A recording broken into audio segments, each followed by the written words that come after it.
My name is Olivia Mitchell, 29 years old, and I've been saving money since I turned 18. 11 years of sacrifice, overtime shifts, and saying no to vacations led to $220,000 in my private account. Until last Tuesday when I found it empty. The money went to pay off my brother's student loans, fund his honeymoon, and buy him a luxury car. When I called them, my father laughed and said, "Thanks for your naivety, your family now. Pay your share." I couldn't stop laughing either because the money they took was actually. If you're watching this, drop a comment telling me where you're tuning in from. Hit that like button and subscribe to join me on this wild journey of family betrayal and sweet justice. I grew up in a modest two-story house in Naperville, a suburb just outside Chicago.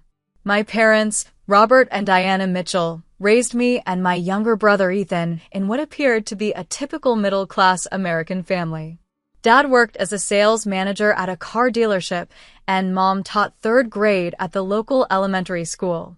We weren't rich, but we never went without necessities. From an early age, I noticed something different about how my parents treated Ethan and me. When I turned 16 and asked for help buying my first car, Dad told me to get a job.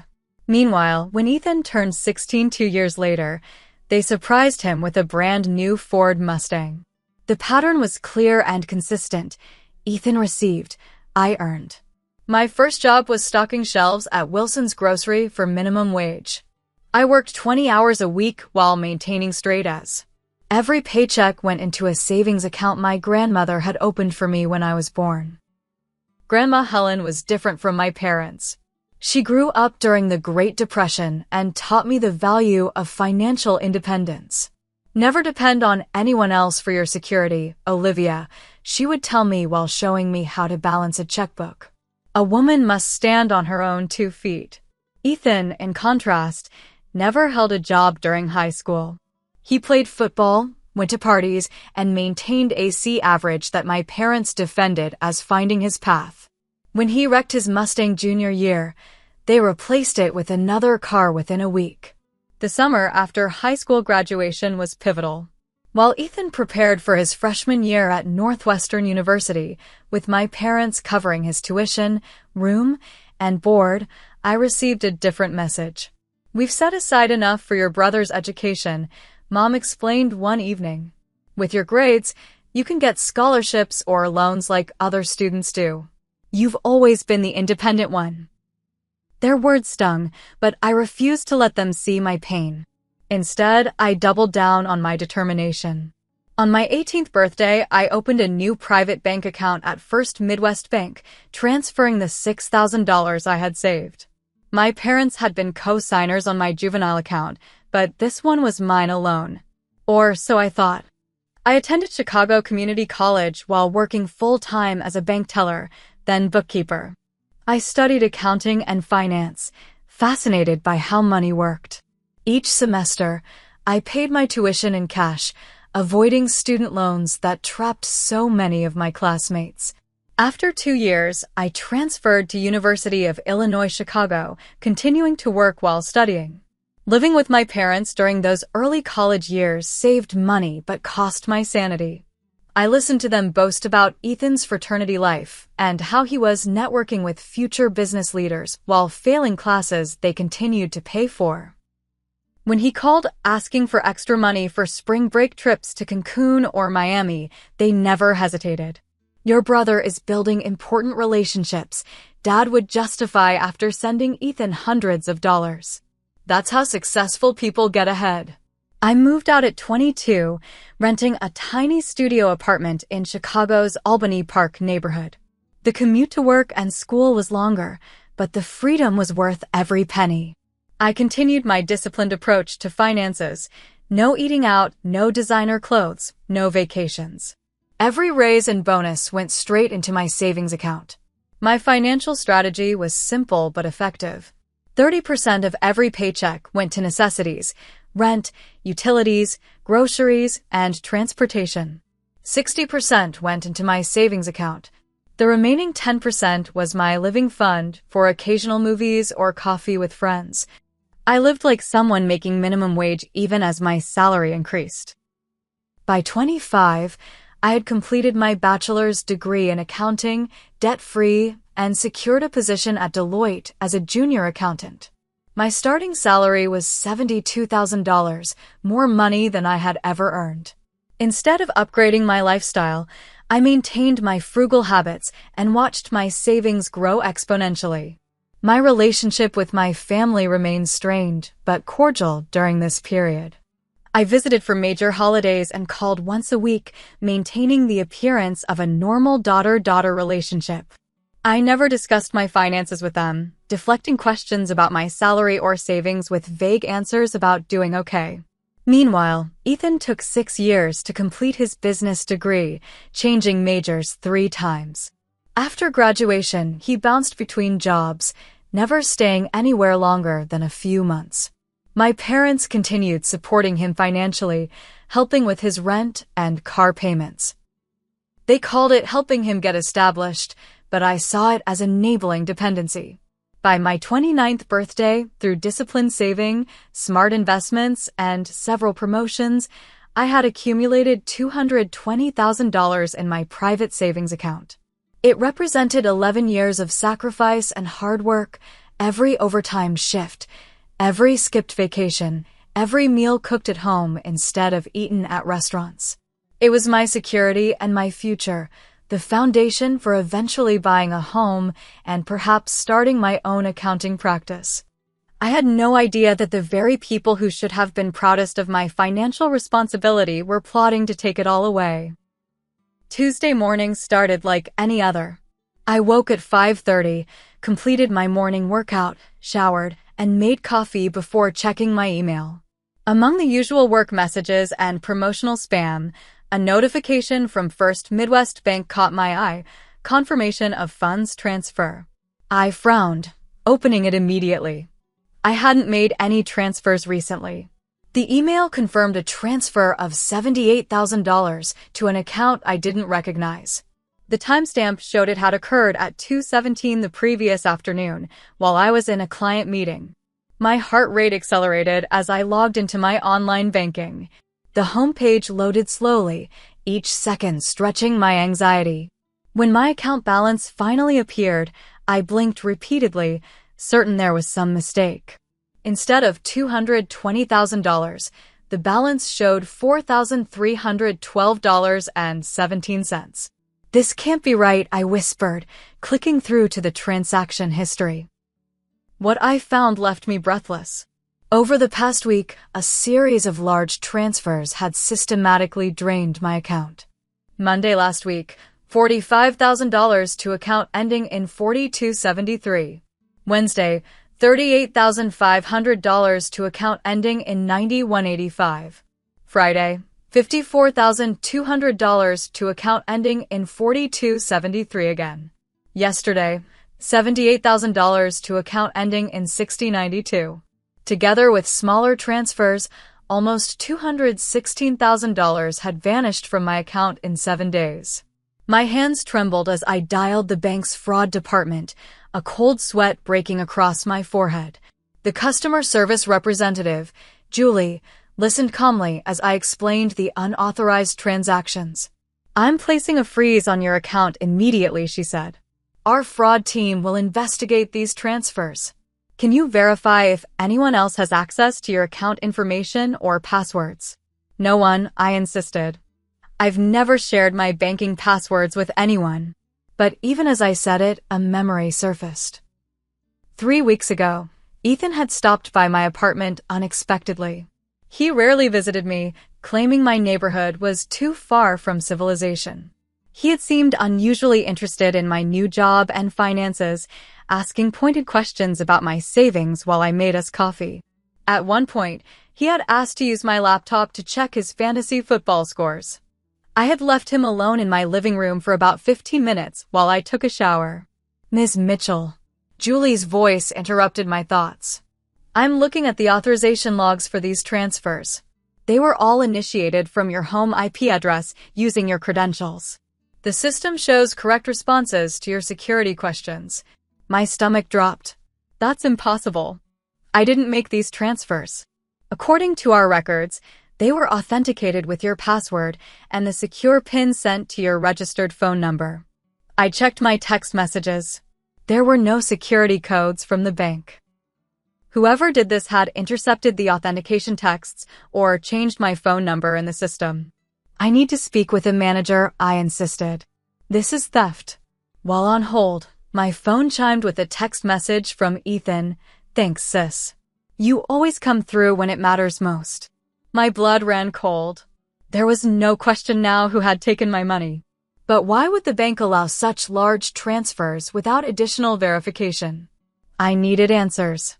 The bank manager, Mr. Sanderson, came on the line with disturbing news. Ms. Mitchell, I'm reviewing your account history. These transfers appear suspicious, but they were authorized using all proper security protocols. More concerning is that your account shows a different phone number for authentication purposes, changed approximately 3 weeks ago. I never changed my phone number in the system, I said, my voice rising. The change was made online, using your credentials, he explained. There's something else you should know. Your account has 2 authorized users. What? That's impossible. I opened this account when I turned 18. I'm the only authorized user. According to our records, Robert and Diana Mitchell were added as co-signers when the account was opened. As co-signers, they have legal access to initiate transfers. The room seemed to tilt. My parents? They couldn't be involved in this. Despite our differences, they wouldn't steal from me. Would they? After hanging up with the bank, I rushed to my laptop to check for signs of tampering.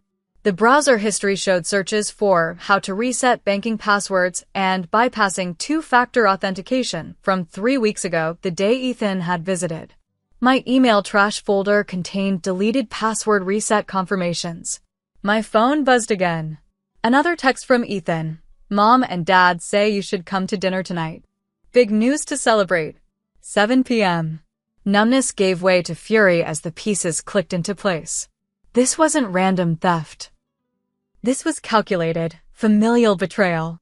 I grabbed my car keys, determination replacing shock. I wouldn't wait until dinner. It was time for answers. The 40-minute drive to my parents' suburban home in Naperville passed in a blur of rage and disbelief. Questions pounded through my mind with each mile. How could they? What gave them the right? Did they ever care about me at all? As I turned onto Maple Avenue, the street where I'd grown up, my headlights illuminated something unexpected in my parents' driveway, a gleaming black BMW M5, still sporting temporary dealer plates. The price tag for such a vehicle started around $85,000. My hands tightened on the steering wheel as I parked behind it. Through the large front windows, I could see my family gathered in the dining room. They were dressed nicely, champagne flutes in hand, laughing, celebrating. With my money. I didn't bother knocking. Using my old house key, I pushed open the front door and marched straight to the dining room. The conversation halted abruptly as 4 faces turned toward me. Mom, Dad, Ethan, and his fiancée, Sophia. Olivia. Mom exclaimed, surprise evident in her voice. We weren't expecting you until 7. Clearly, I said coldly, looking at the elaborate dinner spread and champagne. Don't let me interrupt the celebration. What's the occasion? An uncomfortable silence settled over the room until Ethan broke it with a broad smile. Perfect timing, sis. We were just toasting to my good news. I'm officially debt-free.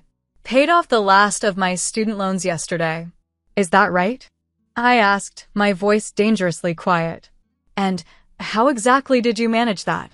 Last I heard, you had over $40,000 in student debt and were making payments of $200 a month. Ethan glanced nervously at our parents before answering. Well, things turned around. The investments Dad helped me with really paid off. Investments, I repeated flatly. And I suppose those same investments paid for that new BMW in the driveway? And what else? Your upcoming honeymoon to Europe that Sophia's been posting about on Instagram. My father stood up, his expression hardening. Olivia, you're being rude. If you've come to join us for dinner, sit down and have a glass of champagne. We're celebrating your brother's financial turnaround. My financial turnaround, I corrected him, pulling out my phone and opening my banking app. I turned the screen toward them, showing the decimated balance. $216,000. Transferred out of my account in the past week. Care to explain how that happened? My mother's hand flew to her throat, her eyes widening in what appeared to be shock. But something about her reaction seemed rehearsed, inauthentic. What are you talking about? She asked. Don't, I snapped. Don't pretend you don't know. The bank already confirmed the transfers were authorized using your credentials as co-signers on my account. An account I opened when I was 18. An account you were never supposed to have access to. Ethan at least had the decency to look uncomfortable, shifting in his seat and avoiding my gaze. Sophia looked genuinely confused, glancing between my brother and me. What's going on, Ethan? She asked. What is Olivia talking about? Before he could answer, my father spoke, his tone surprisingly calm. Olivia, sit down. You're making a scene over nothing. Nothing? You call stealing over $200,000 nothing. It wasn't stealing, Dad replied, his voice hardening. It was reallocation of family resources. Your brother needed help, and you had the means to provide it. I stared at him in disbelief. Reallocation? You stole my life savings without my knowledge or consent. We did what was necessary for this family, Mom interjected, finding her voice. Ethan needed to clear his debts before the wedding. The car was an investment in his image for his new job interviews. The honeymoon is a once-in-a-lifetime experience they deserve. And what about what I deserve? I asked, my voice breaking slightly. What about the years I worked while going to school? The vacations I never took? The tiny apartment I lived in to save that money? Ethan finally spoke up, his tone surprisingly entitled. Come on, Liv. It's not like you needed all that money just sitting there. You're always so uptight about finances. I had actual needs. Needs? I repeated incredulously. A BMW and a European honeymoon are needs? You don't understand, he continued, gesturing with his champagne glass. Sophia's family has expectations. Her father gave us $20,000 toward the wedding. I couldn't show up to marry his daughter while drowning in student debt and driving my old Honda. I turned to Sophia, whose expression had transformed from confusion to horror as she realized what was happening. Did you know about this? I asked her directly. Did you know your honeymoon and his debt repayment were funded by stealing my savings? No, she stammered, looking at Ethan with new eyes. He told me his investments had paid off, that your parents had helped him with financial planning. My mother quickly jumped in. It's all family money in the end, Olivia. We've supported both of you throughout your lives. That's a lie, I said, my voice steady despite my racing heart. You paid for Ethan's education. You bought him cars. You subsidized his rent. Meanwhile, I worked my way through community college and state university. I paid for everything myself. And we're very proud of how independent you've become, Dad said condescendingly.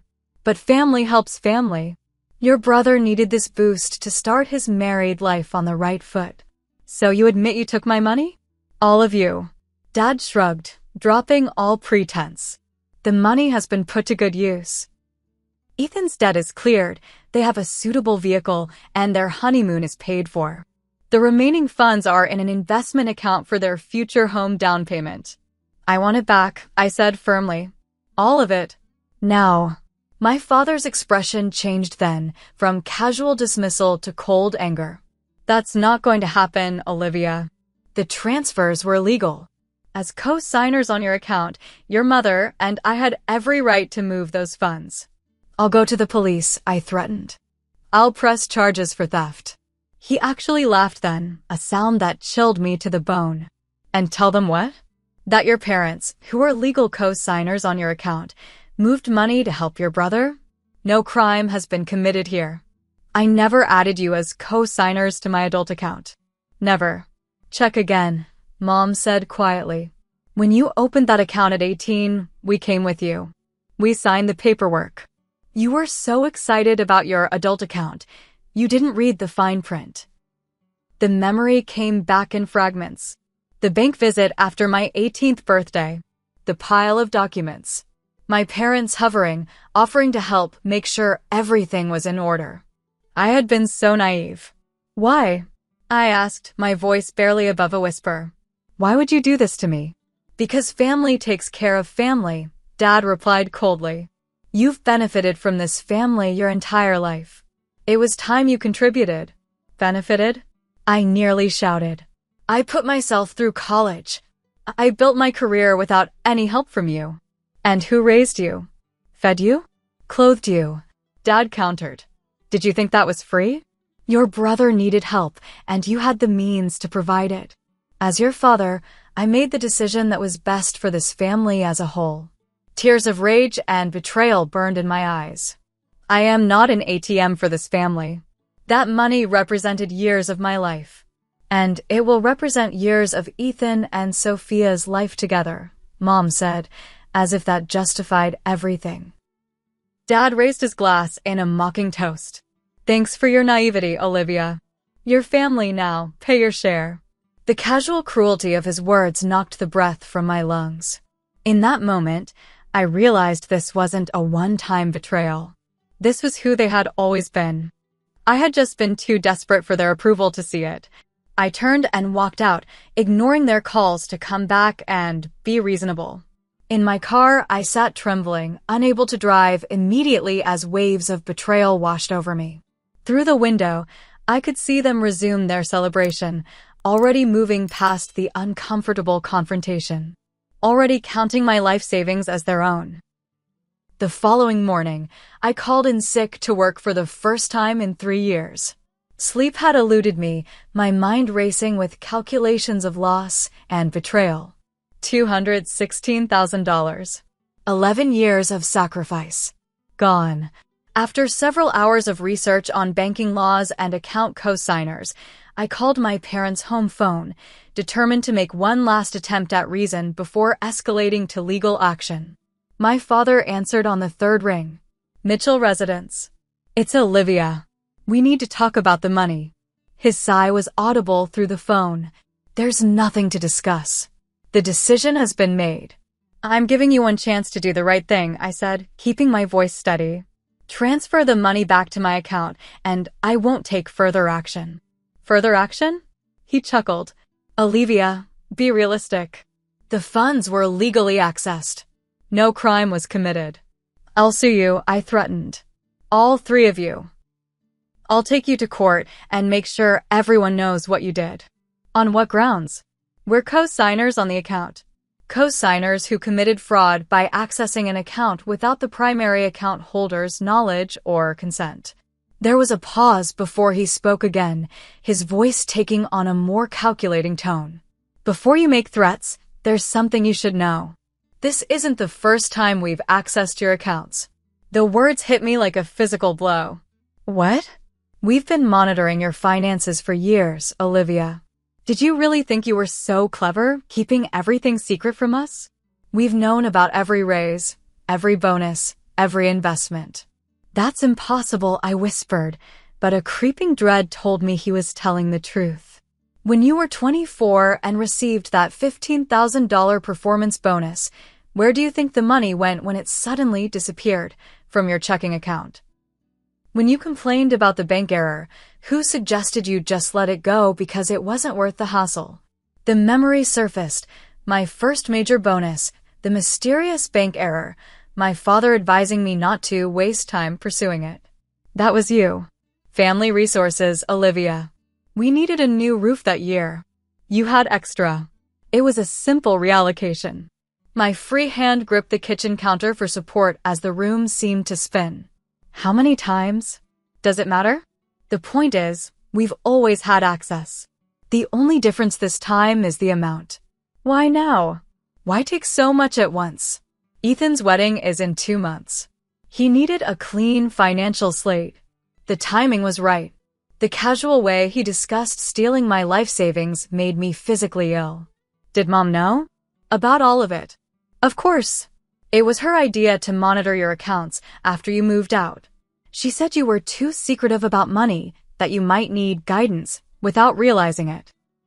My mother's voice came on the line then, apparently listening on another extension. Olivia, try to understand. Families share resources. You've always been so selfish with your money, squirreling it away while your brother struggled. Selfish? I earned every penny of that money. And who gave you the upbringing that allowed you to succeed? She countered. Who provided the stable home, the good schools, the moral guidance? You didn't achieve financial success in a vacuum, Olivia. You owe your family. I owe you nothing, I said, my voice shaking with rage. You've taken enough. We've taken what was needed, Dad interjected. And frankly, we're disappointed in your reaction. This level of selfishness is unbecoming. The audacity left me speechless for several seconds. You steal my life savings and then criticize me for being upset about it? We expected more maturity from you, Mom said. Ethan understands family obligations. He's always been willing to share. Share what? Ethan has never had anything to share. He's been taking from you, and now from me, his entire life. At that moment, I heard Ethan's voice in the background. Is that Olivia? Let me talk to her. The phone rustled as it changed hands. Liv, you need to calm down, my brother said, his tone condescending. This isn't as big a deal as you're making it. $216,000 isn't a big deal to you? Look, I needed it more than you did. You're single, focused on your career. I'm starting a family, a home, a future. And my future doesn't matter? He sighed dramatically. Your future is fine. You make good money. You'll save it up again in no time. That money represented 11 years of my life, Ethan. And it will represent the foundation of my marriage. Isn't that more important? Don't you want me to be happy? The conversation was becoming surreal. Not at the expense of my financial security. Not through theft. It wasn't theft, he insisted, echoing our father. I've been tracking your finances for years. You have more squirreled away than you're admitting. His words stopped me cold. What did you say? Your little savings account isn't your only money, Liv. I've seen your investment portfolio, the cryptocurrency, the foreign accounts. You've been spying on me? The violation felt even deeper than the theft. Monitoring, he corrected casually. Remote access software. Installed it when I visited your apartment last month. You really should be more careful about letting people use your laptop. My mind raced back to his visit, his unusual interest in my finances, the 15 minutes he'd spent alone with my computer. You installed spyware on my laptop? Just keeping tabs on family resources, he said, using our father's phrase. Good thing I did, or we wouldn't have known about your little nest egg. I hung up without another word, feeling violated in ways I couldn't articulate. This wasn't just about money anymore. My family had been systematically spying on me, stealing from me, gaslighting me for years. The betrayal was so complete, so thorough, that for a moment, sitting alone in my kitchen, I considered giving up. What was the point of fighting back against people who could justify such actions? People who saw me not as a daughter or sister, but as a resource to be exploited? That night, in my darkest moment, I sat on my bathroom floor with a bottle of sleeping pills, contemplating the ultimate escape from pain. The betrayal felt too enormous to bear. Not just the money, but the years of manipulation and lies. The realization that the family I had desperately tried to please had never valued me beyond what I could provide. As I stared at the bottle, my phone rang. The caller ID showed my colleague Lauren's name. I almost didn't answer, but some small part of me reached for connection. Hello. My voice sounded hollow even to my own ears. Olivia? Are you okay? You never miss work. The simple concern in her voice broke something inside me, and I found myself telling her everything through broken sobs. The theft, the years of manipulation, the spyware, all of it. Don't move, she said when I finished. I'm coming over right now. And Olivia? Flush those pills. This isn't the end of your story. It's the beginning of your liberation. Her words, filled with righteous anger on my behalf, sparked something inside me. Not hope, exactly. Something harder, more resilient. Determination. By the time Lauren arrived 30 minutes later, I had flushed the pills and washed my face.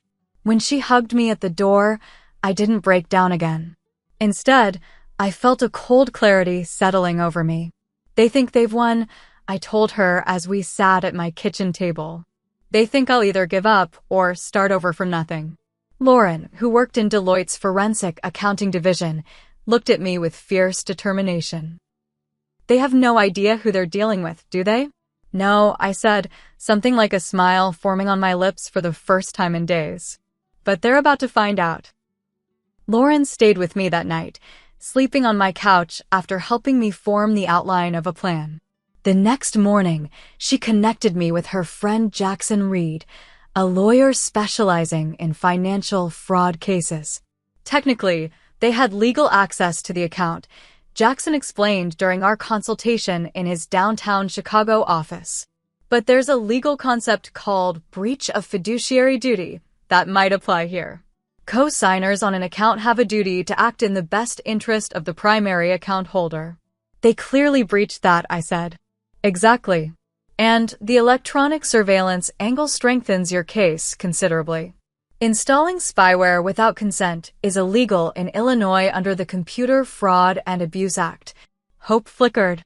So I have legal recourse? Potentially. But litigation is expensive and time-consuming. And family court cases get messy. He leaned forward. Tell me something. When exactly did you open this account? On my 18th birthday. August 16th, 2014. Jackson tapped some notes into his tablet. And your parents were added as co-signers that same day? Yes. Apparently, I missed that detail in the paperwork. Co-signer status on most bank accounts includes an automatic expiration clause, he said thoughtfully. Typically 7 years unless explicitly renewed. My heart skipped. It's been 11 years. Precisely. I'd need to see the original account documents, but there's a strong possibility their co-signer status legally expired 4 years ago, which would make the recent transfers unauthorized and fraudulent, he finished with a slight smile. The bank failed in its duty by allowing expired co-signers to access your account. They might share liability here. For the first time since discovering the theft, I felt a glimmer of genuine hope. How do we proceed? First, we need evidence. Documented proof of the spyware installation, recordings of them admitting to the transfers, and the original account documents showing the co-signer expiration date. I can get the spyware evidence easily enough, I said. My company's IT department can document it. But recordings? They'll never admit to anything if they know they're being recorded. Illinois is a two-party consent state for recordings, Jackson acknowledged. That makes things trickier, but not impossible. Sometimes the threat of litigation is enough to force a settlement. Over the next 2 weeks, I executed a carefully orchestrated plan. First, I took my laptop to Deloitte's cybersecurity team, who documented the sophisticated spyware Ethan had installed. They traced its command and control server to an IP address registered to my brother's apartment. This is industrial-grade surveillance software, explained Marcus, our head of cybersecurity. The kind used for corporate espionage. Not something an amateur would have access to. My brother works in sales, I said. Where would he get something like this? Marcus shrugged. The dark web, most likely. It's expensive, though. Several $1,000s for this level of access. The irony wasn't lost on me. Ethan had spent thousands of dollars to steal hundreds of thousands. Next, I hired a private investigator recommended by Jackson to look into my family's finances. What she uncovered was illuminating. My father, despite his middle management salary, had accumulated significant gambling debts at riverboat casinos along the Mississippi. My mother's credit card statements showed compulsive shopping habits, with thousands spent monthly on luxury goods. And Ethan, far from the successful businessman he portrayed himself as, had been fired from his last 3 jobs for performance issues. Your family has been living beyond their means for years, the investigator explained, showing me spreadsheets detailing their finances. Your father has second and third mortgages on the house. Your mother has maxed out 7 credit cards. Your brother hasn't made a student loan payment in over 2 years before the recent payoff. So they were desperate, I mused. Desperate and accustomed to financial shortcuts, she confirmed. There's something else you should know. Your brother never actually completed his degree. What? But he walked at graduation. We all attended. Students can walk in the ceremony without completing all requirements. According to university records, he's still 12 credits short of his degree. He never finished his final semester courses, but told your parents he graduated. The deception was staggering. My entire family had created an elaborate facade of middle-class respectability while secretly drowning in debt, failed responsibilities, and lies. Armed with this information, I moved to the next phase of my plan. Through subtle questioning of Sophia at a coincidental meeting at her favorite coffee shop, I learned that Ethan had told her he'd received a family inheritance that explained his sudden financial turnaround. She had no idea the money had come from me. He said his grandmother had left a trust that matured on his 30th birthday, Sophia explained, stirring her latte. $200,000 that his parents had been managing for him. That's interesting, I said carefully. Our grandmother Helen died when Ethan was 16, and she left her modest savings to a cat sanctuary. There was no trust. Sophia's expression shifted from confusion to dawning horror. But the money for the honeymoon, the BMW, paying off his loans. Ask him where it really came from, I suggested gently. You deserve to know the truth before you marry him. The final piece fell into place when Jackson obtained the original account documents from First Midwest Bank through legal discovery. As he had suspected, the co-signer authorization had a standard 7-year expiration date. My parents' legal access to my account had ended on August 16, 2021, nearly 4 years before they emptied it. The bank is liable for allowing unauthorized access, Jackson confirmed. They failed to enforce their own security protocols. Between this and the documented spyware, we have a strong case for both civil damages and criminal charges. Criminal charges? The possibility hadn't fully registered until then. Computer fraud is a felony in Illinois. So, is bank fraud exceeding $100,000? The implications were enormous. My father could lose his job. My mother might lose her teaching license. Ethan could face actual jail time. Part of me hesitated at the brink of such irrevocable action. Despite everything, they were still my family. But then I remembered my father's cold words. Thanks for your naivety, your family now, pay your share.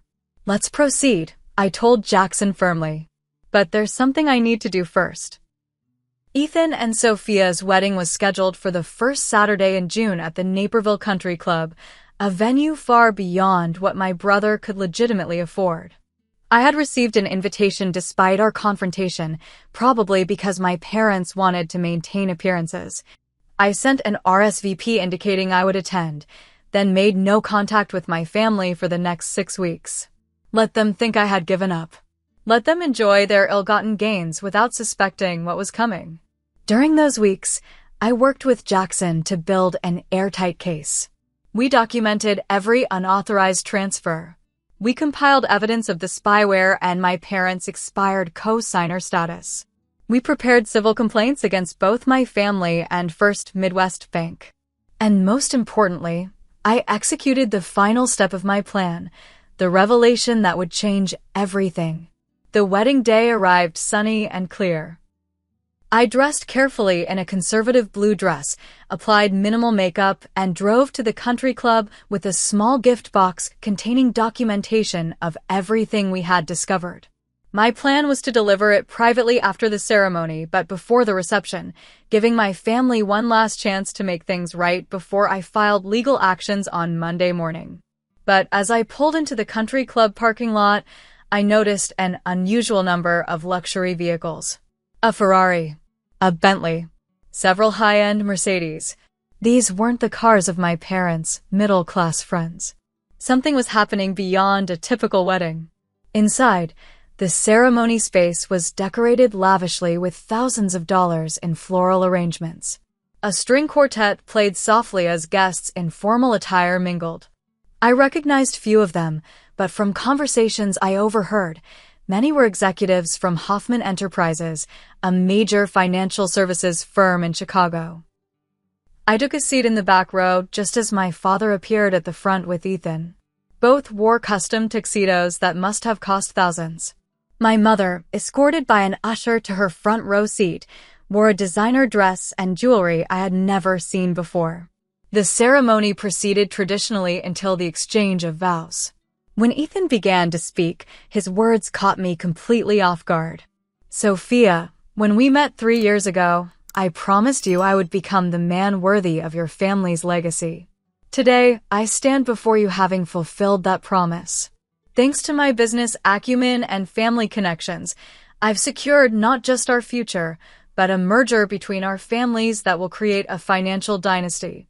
Whispers rippled through the audience. This didn't sound like a wedding vow. It sounded like a business transaction. After the ceremony, guests moved to the grand ballroom for the reception. I followed quietly, observing rather than participating. The cocktail hour revealed more surprises as I overheard conversations about the Mitchell-Hoffman merger and Ethan's appointment to the board. My confusion cleared when an older gentleman clinked his glass for attention and introduced himself as Gerald Hoffman, Sophia's father and CEO of Hoffman Enterprises. Today isn't just a union of two young people in love, he announced. It's the beginning of a powerful alliance between the Mitchell Financial Group and Hoffman Enterprises. Ethan has demonstrated extraordinary financial acumen, building a multi-million-dollar portfolio that impressed even my board of directors. His recent investment strategy, resulting in over $1 million in gains, proves he has the vision to help lead our company into the future. $1 million in gains? My stolen $216,000 had somehow transformed into a $1 million success story? Gerald continued, as a wedding gift, I'm announcing Ethan's appointment as Vice President of Strategic Development at Hoffman Enterprises with a starting compensation package of $350,000 annually. The room erupted in applause while I sat frozen in shock. My brother had leveraged my stolen savings into an executive position at his father-in-law's company. The audacity was breathtaking. My plans for a private confrontation evaporated. This deception was too grand, too public to address quietly. As Gerald concluded his speech and invited Ethan to say a few words, I stood up, my heart pounding but my resolve firm. "Excuse me," I said loudly enough to draw attention. "I believe I have some relevant information about Ethan's financial acumen that Mr. Hoffman might want to hear." The room fell silent as all eyes turned to me. Ethan's face drained of color as he recognized me. My parents, seated at the head table, looked stricken. "Olivia," my father started, rising from his seat. "This isn't the time or place." "I disagree," I replied calmly, walking toward the front of the room. When better to discuss Ethan's financial genius than during a celebration of exactly that? I turned to face Gerald Hoffman directly. "Mr. Hoffman, I'm Olivia Mitchell, Ethan's sister. I'm curious, what specifically impressed you about my brother's investment strategy?" Gerald, though clearly uncomfortable with the interruption, answered professionally. Ethan presented a diversified portfolio showing extraordinary returns over a very short period. He explained his unique approach to leveraging family assets into exponential growth. "Family assets," I repeated. "That's an interesting choice of words." Did he happen to mention where those initial family assets came from? "Olivia, stop this now," my mother hissed, but I ignored her. "Mr. Hoffman, what would you say if I told you that the money Ethan used to impress you was stolen? That the $216,000 he started with was taken from my personal savings account without my knowledge or consent?" Murmurs rippled through the crowd. Gerald looked to Ethan, whose face had gone from pale to gray. That's a serious accusation, Gerald said carefully. It is. And I can prove it. I opened my purse and removed a folder containing bank statements, transfer records, and the legal documents Jackson had prepared.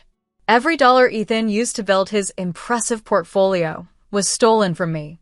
My parents, whose co-signer status on my account had legally expired 4 years ago, helped him do it. I handed the folder to Gerald, who took it reflexively. Furthermore, the spyware my brother installed on my computer to monitor my finances is a federal crime under the Computer Fraud and Abuse Act. I've documented it all. Ethan lunged forward, his composure completely shattered. She's lying. The money was a family resource. Tell them, Dad.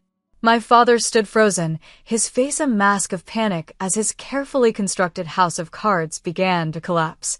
Gerald Hoffman opened the folder and scanned the first few pages, his expression darkening. Is this true, Robert? He asked my father directly. Before Dad could formulate a response, I delivered the final blow. What none of them know, I said clearly, ensuring my voice carried throughout the ballroom, is that the $216,000 they stole was actually just a small portion of my assets. A test, if you will. Confused looks passed between my family members. You see, for the past 5 years, I've been conducting a financial experiment. The account you emptied was deliberately established as bait, containing roughly 15% of my actual savings. The real money, approximately $1.2 million, is held in a series of offshore accounts and investments that none of you could access. The shock on their faces was everything I had hoped for. My father actually staggered backward, gripping the edge of the table for support. I suspected someone was monitoring my finances after several small discrepancies over the years. So I created a financial honeypot, a separate account with just enough money to be tempting, but not my full savings. Then I waited to see if anyone would take the bait. That's impossible, Ethan sputtered. I saw your accounts. All of them. You saw what I wanted you to see, I corrected him. Fake statements, dummy accounts, digital breadcrumbs leading exactly where I wanted them to lead. Did you really think a certified accountant with specialization in forensic financial analysis wouldn't notice spyware on her own computer? Gerald Hoffman closed the folder and handed it to a man I presumed was his lawyer, who had appeared at his side. Mr. Mitchell, Gerald said to my father, his voice ice cold, I believe this wedding reception is concluded. My lawyer will be contacting you regarding the funds Ethan fraudulently represented as his own. Sophia, he turned to his daughter, who stood shocked and tearful beside Ethan, we're leaving. Wait, Sophia pleaded. There must be some explanation. There is, I said gently. Your fiancé stole my money, lied about his education, and defrauded your father to secure a position he isn't qualified for.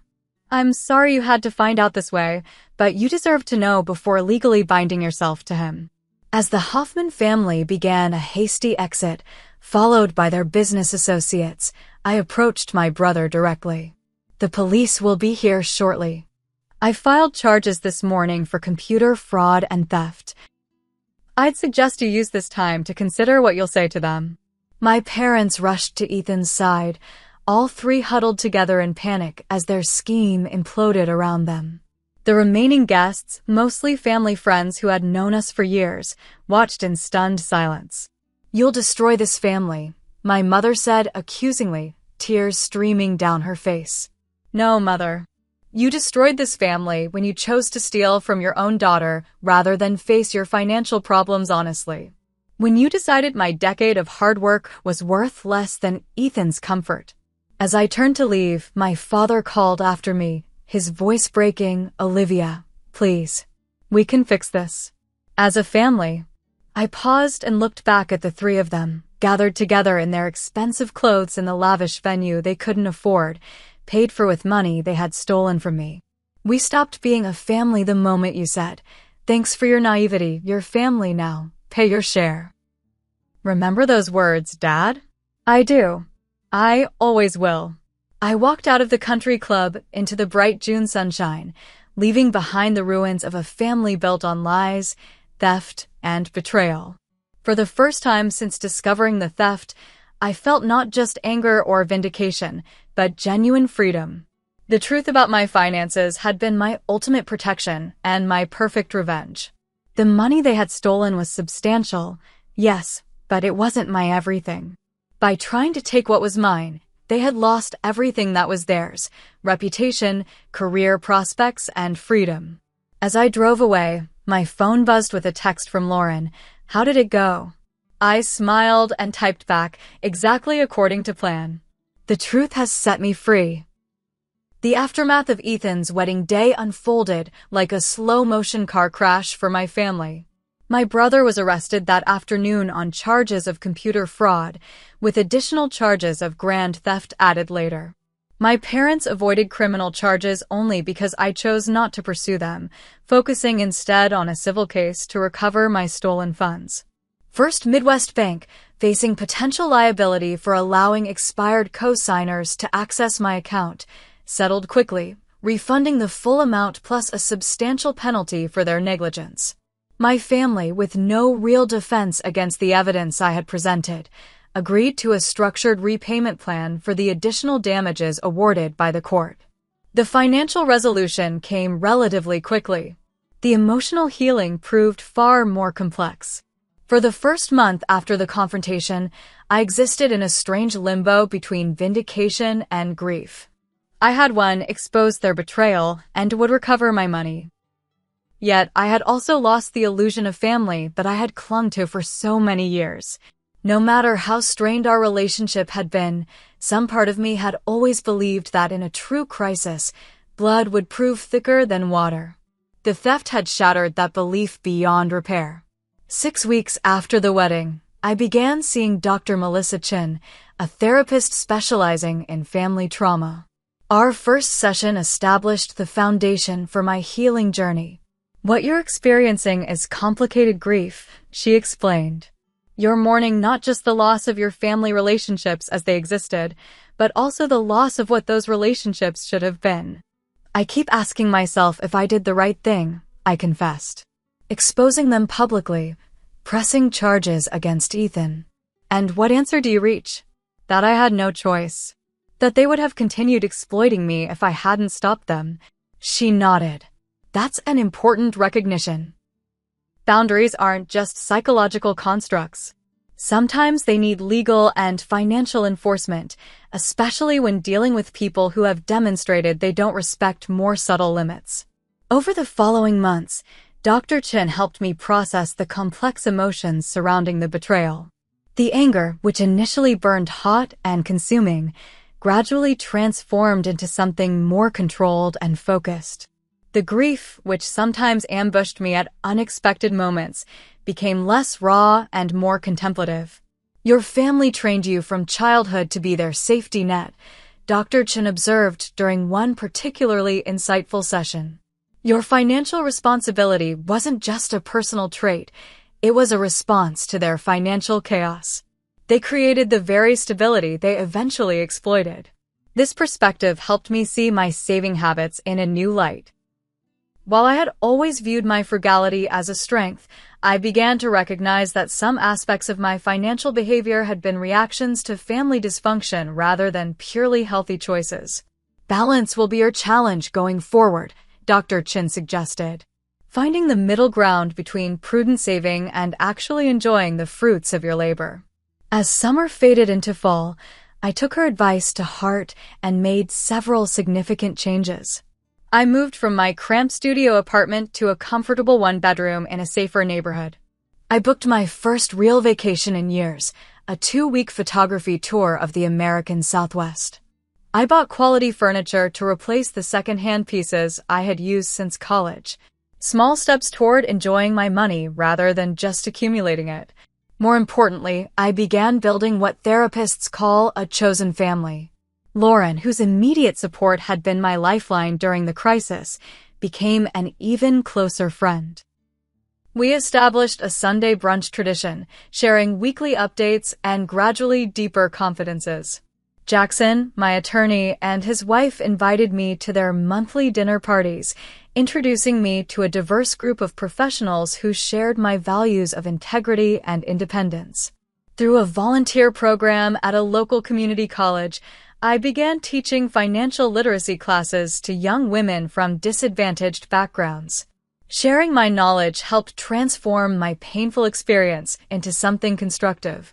Each time I helped a 20-year-old understand compound interest or create her first budget, I felt a piece of my stolen joy return. In one of these classes, I met Jasmine, a bright 19-year-old raising her younger brother after their parents' death.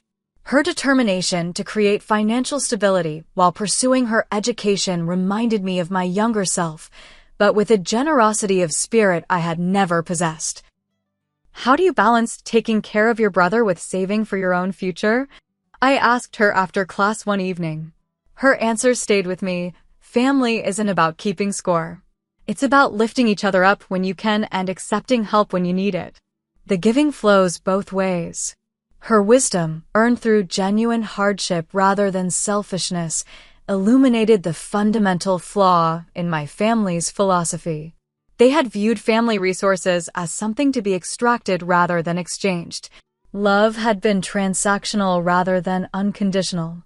As the one-year anniversary of the theft approached, I received an unexpected letter from Sophia, Ethan's ex-fiancée. She had moved to Boston, started a new job, and wanted to thank me for the painful but necessary truth I had revealed. For a long time, I was angry at you for ruining what should have been the happiest day of my life, she wrote. But with distance, I've come to see that you saved me from a lifetime of deception. Ethan wasn't who I thought he was, and discovering that before legal marriage was a gift, though it didn't feel like one at the time. Her letter reminded me that truth, however painful, ultimately serves healing better than comfortable lies. My family had maintained their facade of normalcy through decades of small deceptions that eventually culminated in the massive betrayal of the theft. By exposing their actions, I had broken a generational pattern of dishonesty. 2 years after the confrontation at the wedding, I received news that my father had suffered a heart attack. Despite everything, I sent flowers to the hospital but did not visit. Some bridges once burned cannot be rebuilt, but acknowledgement of our shared humanity remained possible. My mother called to thank me for the flowers, our first direct communication since the court proceedings had concluded. "Your father would like to see you," she said, her voice smaller than I remembered. "I'm not ready for that," I replied honestly. "Will you ever be?" "I don't know. Some betrayals change who we are at a fundamental level. I'm not the same person who desperately wanted your approval. We made a terrible mistake," she admitted, the closest thing to an apology I had ever heard from her. "Yes, you did. But the mistake wasn't taking my money. It was believing I was less deserving of love and respect than Ethan. That mistake started when I was a child and culminated when you emptied my account. The silence that followed contained decades of unspoken truths. I understand now why you did what you did," she said finally. At the wedding, "You had every right." It wasn't forgiveness she offered, merely understanding. And perhaps that was all that was possible between us now. "Take care of yourself, Mom," I said before ending the call. That brief conversation marked a turning point in my healing. I had faced my family without being drawn back into their dysfunction. I had acknowledged our connection without compromising my boundaries. I had moved from reactive anger to proactive peace. The final step in my journey came unexpectedly through my work with young women in the financial literacy program. After expanding the curriculum to include protection against financial abuse, I was approached by a publishing company interested in developing these materials into a book. Financial Boundaries: Protecting Your Assets in a World of Takers became not just a practical guide, but a vehicle for sharing the hard-earned wisdom from my experience. The advance allowed me to expand the program to 3 additional community colleges, reaching hundreds more young women at critical points in their financial lives. At a book signing event, a young woman waited until the end of the line to approach me. "Your story saved me," she said quietly. I was engaged to someone who kept borrowing from my savings without repaying. Reading about your experience helped me recognize the pattern before it was too late. Her words crystallized the ultimate lesson of my journey. Our most painful experiences, when transformed through reflection and courage, become the light that guides others through similar darkness.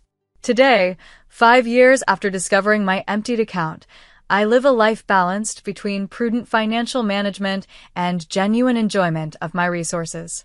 My investment portfolio has recovered and grown substantially. I own a comfortable condominium with a spare bedroom that serves as both home office and guest room for the friends who have become my true family. I have not reconciled with my parents or brother, though I hear occasional updates through mutual acquaintances. Ethan served 6 months in county jail and remains on probation. My parents sold their house to pay legal debts and downsized to an apartment. Their financial reckoning was painful but perhaps necessary for their own growth. The betrayal that once threatened to destroy me instead became the foundation for a more authentic life. By stealing my savings, my family inadvertently freed me from the emotional debt I had carried since childhood, the desperate need to earn their love and approval. In losing my money, I found my worth not as a financial resource to be exploited, but as a person deserving of respect and honest connection. The most profound truth I've learned is that family isn't defined by blood, but by behavior. Real family, whether biological or chosen, lifts you up rather than drains you dry. Real family celebrates your success rather than exploiting it. Real family sees your boundaries not as obstacles to overcome, but as guideposts for respectful love. If you're watching this and recognizing patterns of financial exploitation in your own relationships, remember, your resources are extensions of your time, energy, and life force. Protecting them isn't selfish, it's self-respect. Sometimes the most loving thing you can do for yourself and others is to say no to those who would take without regard for your well-being. What's your experience with financial boundaries in relationships? Have you ever had to protect yourself from those who felt entitled to your resources? Share your story in the comments, and if this resonated with you, please like and subscribe for more conversations about financial independence and healthy relationships. Thank you for witnessing my journey from betrayal to empowerment. May your own path lead to both prosperity and peace.